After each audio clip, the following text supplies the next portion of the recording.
All right, so our last standard in Module 1 is all about lines of symmetry and rotational symmetry, so just all about symmetry in a shape. Line of symmetry. So a line of symmetry can be constructed when we're able to fold a figure in half and one side matches the other side exactly. If we look at the figure to the right here, this is an isosceles triangle, and by definition an isosceles triangle has at least two congruent sides. So a line of symmetry could actually be drawn from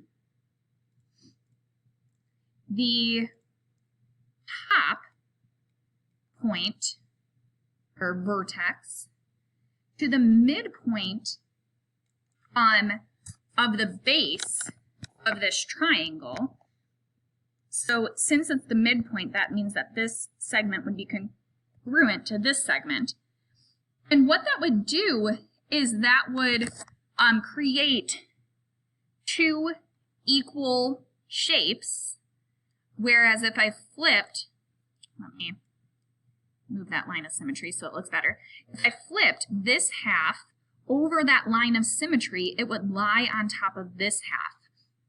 Now, this line of symmetry relates back to geometric transformations because the line of symmetry relates back to reflections. So if I reflected this side across the line of symmetry, it would match on this side exactly. And now, this particular triangle would only have one line of symmetry. There is no other line that I could create that I could fold this figure in half and have one side match the other side exactly. Now there's other shapes that may have multiple lines of symmetry. Does every figure have a line of symmetry? No. So let's look at the following figures. And this is all about visualization. In this figure here, there are actually no lines of symmetry. There's no way that I can draw a line so that way one half of the figure matches the other half exactly. Now, in this rectangle, you may think that there's more lines of symmetry than what I'm about to draw. But this would be a line of symmetry. Let me make it look more in the halfway point. If I fold this side on top of this side, they would match. And then also, if I fold it in half this way, this top half would match this half. And that's it.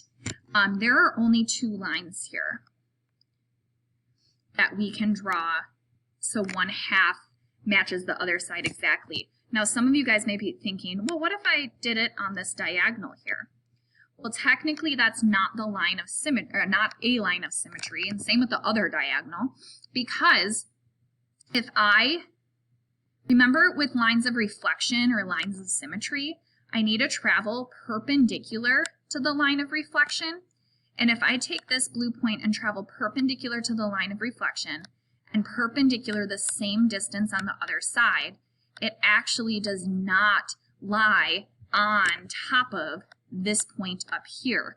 So that's not a line of reflection. Now for the following hexagon, there's actually quite a bit of lines of symmetry. If I connect this point to that point here, that would be a line of symmetry. Same here. And same here. But those are not the only three lines of symmetry that we would have, because actually if I connect the midpoint of the top side to the midpoint of the bottom side, that would also create two equal halves that if I folded it along that line of symmetry, it would map exactly on top of each other. Same with if I did this half. And lastly, same if I did this half here. So that would be, we've got to be careful when we count the number of lines. 1, 2, 3, 4, 5, 6 lines. I can't count this line again, so I need to be careful, and same with these lines here. Those are actually the same lines as what we already originally counted. So that's 6 lines of symmetry. All right, the next one, a parallelogram, is kind of tricky. This actually does not have any lines of symmetry. Because again, if I created a line of symmetry like this,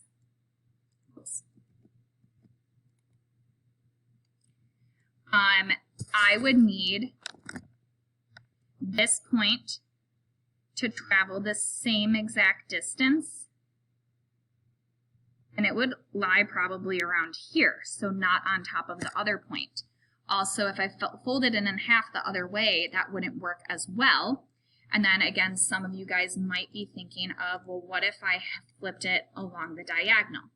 Remember, along the diagonal would mean that your line or your point needs to travel perpendicularly to your line of reflection and then perpendicularly the same distance on the other side.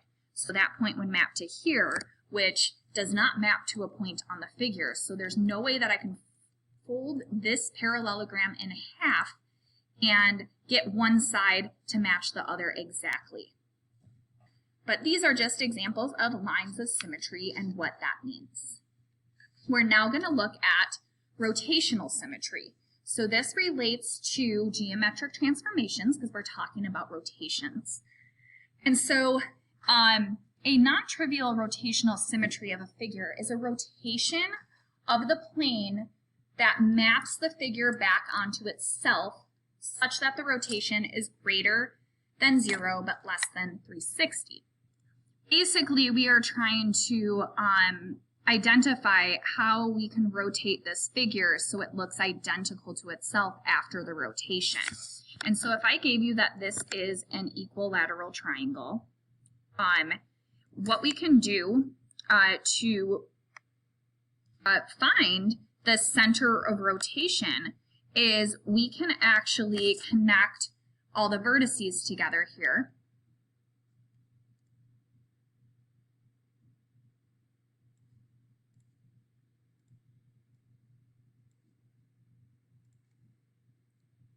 Or not connect all the vertices together, but connect each vertex to the midpoint of the opposite side that's given to us.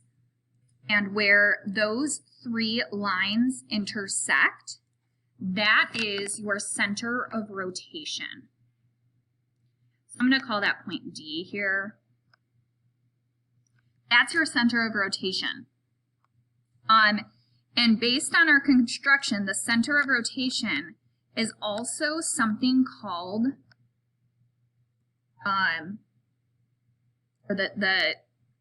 the center of rotation is also called the center, but it's also called the circumcenter. It is the part of your figure that would actually, if we tried to balance this figure on our eraser, the circumcenter would be the place that you could balance this figure on. So the center of rotation is the absolute center, and since I have 3 lines drawn through the vertex to the midpoint of the opposite side, and to find how much we would need to rotate it by, we would take 360 divided by the number of sides, which is 3. So we get 120 degrees. So each of these angles, this whole angle is 120 degrees. This whole angle is 120 degrees. And this whole angle is 120 degrees to give us a full 360 degree rotation.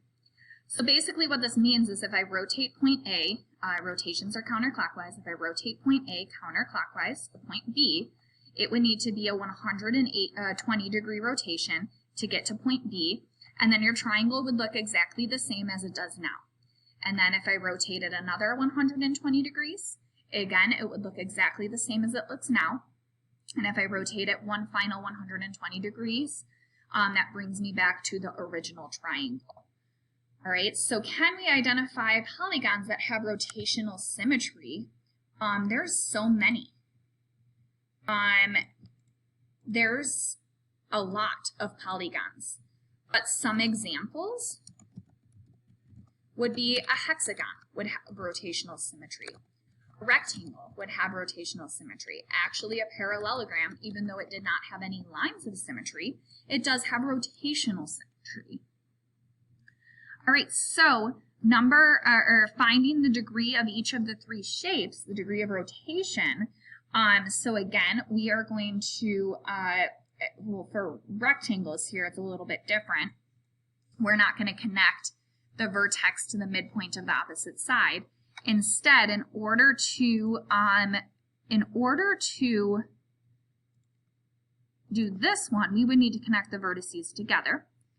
So if I rotated this point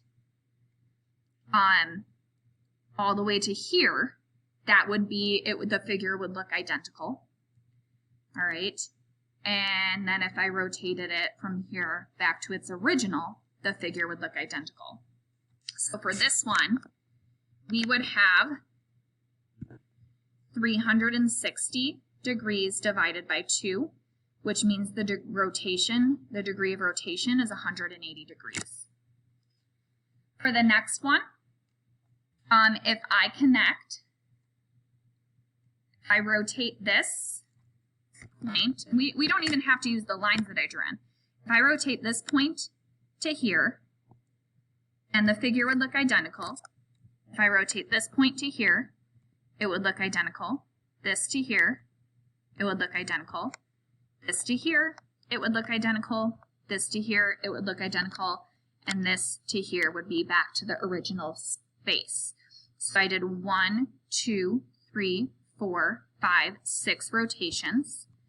So 360 divided by 6 would give us 60 degrees. And then for the next one, if I rotated this point all the way to here, then your figure would look identical. And if I rotated this point all the way to here, your figure would look identical. So this would have two rotational symmetries. 360 divided by 2 would be 180 degrees. So if I rotate 180 degrees, it would look identical. Now, identity symmetry is basically when you rotate a figure 360 degrees, it is going to rotate and look exactly the way it originally looked. It returns back to its original shape. So if I rotate 180 degrees, that's not an identity symmetry, but as soon as I rotate this one 180 more degrees, it goes back to where it originally started. That's a 360 degree rotation, so it goes back to its original starting point. Now, this is a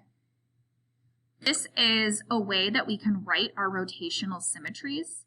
So for this one here, a way that we would write our rotational symmetry is we would write the set of, and it would be a rotation around point D, 120 degrees. That would bring the figure looking identical to itself. A rotation around point D, another 120 degrees, would put us at a rotation of 240 degrees. That brings your figure looking identical to itself. And then if I rotate it one more time, 120 degrees, it gives me a 360 degree rotation, which is the identity symmetry. So we just put an I to stand for identity symmetry. So if I ask you to list out the rotations, this is what I want you to do or how I want you to show it. If you want extra practice, you can try it with these. I'm going to have you pause the video and try it, and then I'll have the answers up in a moment. All right, we're going to continue this lesson on the next video.